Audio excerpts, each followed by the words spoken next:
السلام علیکم۔ دنیا میں یہودیوں سے زیادہ بدبخت اور سرکش کوئی قوم نہیں گزری جو اپنے نبیوں کا ناحق قتل کرتے تھے۔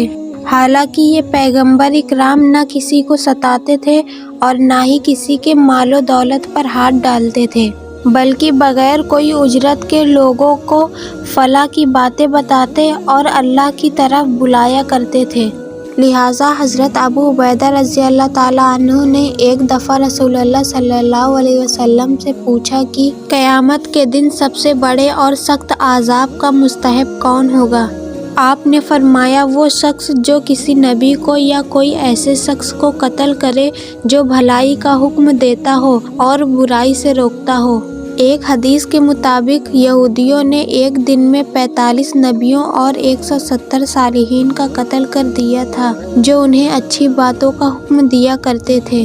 لہٰذا یہ قوم قیامت تک کے لیے لعنتی قرار پائی اور بروز قیامت بھی لعنتی ہوگی۔ آج ہم اس ویڈیو میں انہی مظلوم انبیاء اکرام میں ایک برگزیدہ نبی حضرت یحییٰ علیہ السلام کی شہادت کے واقعہ کو جانیں گے۔ حضرت یحییٰ علیہ السلام حضرت زکریا علیہ السلام کے فرزند تھے۔ حضرت زکریا بھی اللہ کے پیغمبر تھے۔ اولاد نہ ہونے کی وجہ سے حضرت زکریا اور ان کی اہلیہ بہت غمگین رہا کرتے تھے۔ حضرت زکریا کو اکثر یہ خیال آتا تھا کہ میری کوئی اولاد نہیں اور میرے مرنے کے بعد میرے عزیز اور میرے بھائی ہرگز یہ قابل نہیں کہ وہ بنی اسرائیل کو ہدایت اور اصلاح کے سلسلہ کو آگے بڑھا سکیں۔ اگر اللہ رب العزت مجھے ایک بیٹے سے نواز دے تو میرے بعد بھی بنی اسرائیل میں دین حق کی تبلیغ کا کام جاری رہے گا۔ لہٰذا آپ نے اللہ کے دربار میں بہت سی التجائیں اور دعائیں کی۔ اللہ نے آپ کو بڑھاپے میں اولاد عطا کرنے کا فیصلہ کیا۔ اللہ نے ایک فرشتے کے ذریعے حضرت زکریا علیہ السلام کو یہ خوشخبری دی کہ ہم تمہیں ایک بیٹا دیں گے جس کا نام یحییٰ رکھنا۔ اس سے پہلے اس نام کا کوئی نہیں ہوا اور یہ اللہ کے نزدیک بہت مقبول ہوگا۔ وہ اس قوم کی خراب حالت کی اصلاح کرے گا۔ حضرت یحییٰ علیہ السلام کی والدہ عیسیٰ اور مریم علیہ السلام کی والدہ حنا آپس میں سگی بہنیں تھیں۔ یوں حضرت عیسیٰ علیہ السلام اور حضرت یحییٰ علیہ السلام آپس میں خالہ جات تھے۔ حضرت یحییٰ علیہ السلام بچپن میں ہی نبوت کے مقام پر فائز ہو گئے تھے۔ حضرت یحییٰ موسیٰ علیہ السلام کی شریعت کو زندہ کرنے والے ذلیل و قدر نبی تھے۔ اس زمانے میں اللہ نے اپنے پیغمبر حضرت عیسیٰ علیہ السلام کو مبعوث فرمایا، لہٰذا آپ ان پر ایمان لے آئے۔ حضرت یحییٰ حضرت عیسیٰ سے 6 ماہ بڑے تھے اور آپ حضرت عیسیٰ کی نبوت تسلیم اور تصدیق کرنے والے سب سے پہلے شخص تھے۔ روایتوں کے مطابق حضرت یحییٰ علیہ السلام کثرت سے گریہ افزاری کیا کرتے تھے، یہاں تک کہ آنسوؤں کی وجہ سے آپ کے رخساروں پر نشان پڑ گئے تھے۔ حضرت یحییٰ علیہ السلام نہایت ہی حلیم، رقیق القلب، پاک باز، عابد، متقی، قناعت سار، شرم و حیا کے پیکر اور سادہ زندگی بسر کرنے والے شخص تھے۔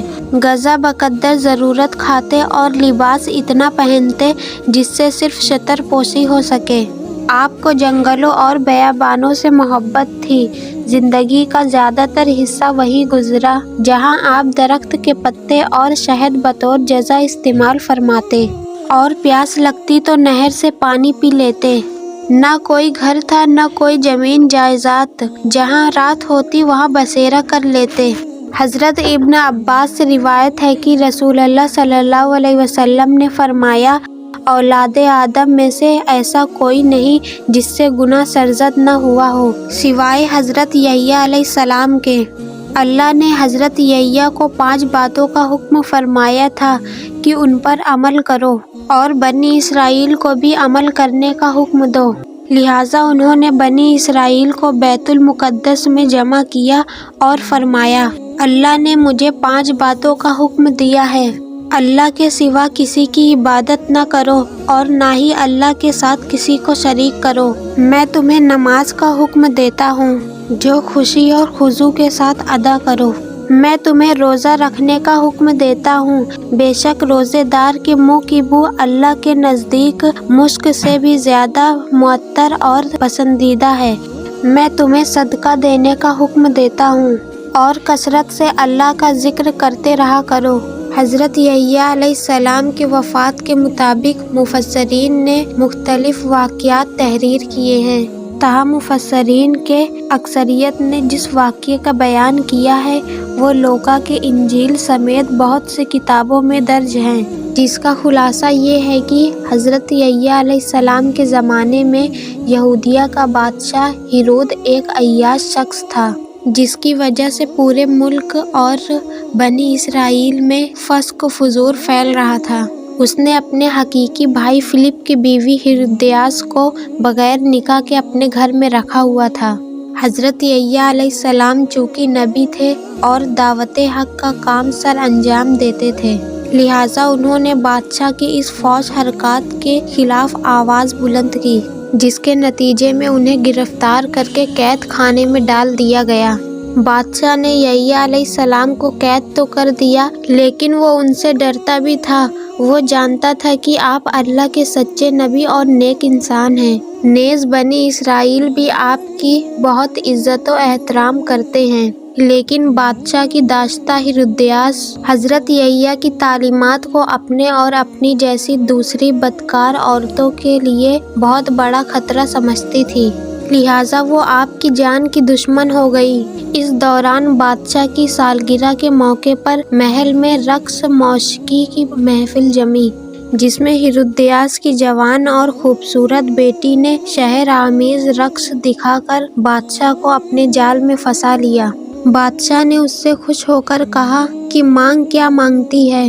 بیٹی نے اپنے ماں سے مشورہ کیا، وہ پہلے ہی ایسے موقع کے طاق میں تھی، لہٰذا اس نے بیٹی سے کہا کہ بادشاہ سے یحییٰ علیہ السلام کا سر مانگ۔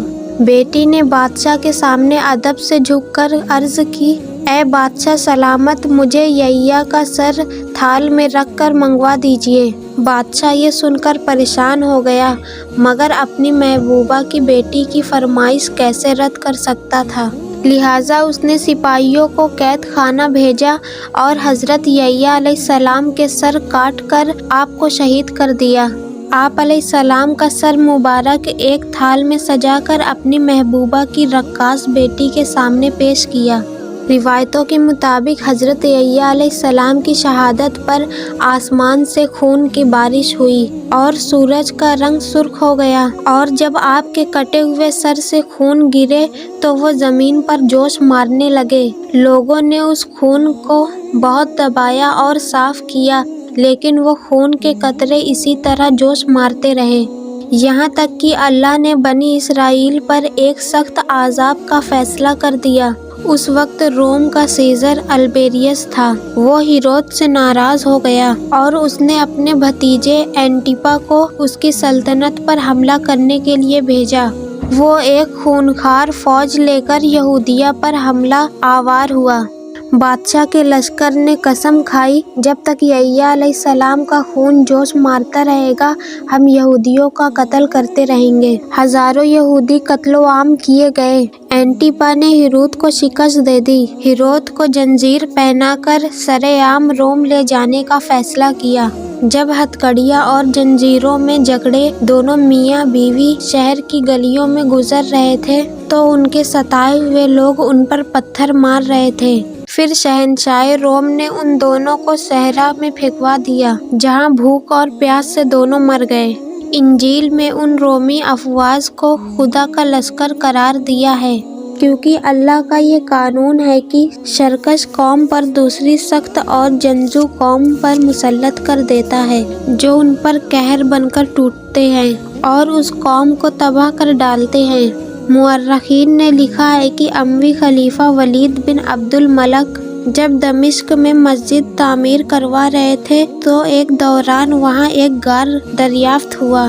اطلاع ملنے پر خلیفہ خود غار میں داخل ہوئے تو دیکھا کہ ایک صندوق میں انسانی سر رکھا ہوا ہے اور اس صندوق پر لکھا تھا کہ یہ یحییٰ بن زکریا کا سر ہے۔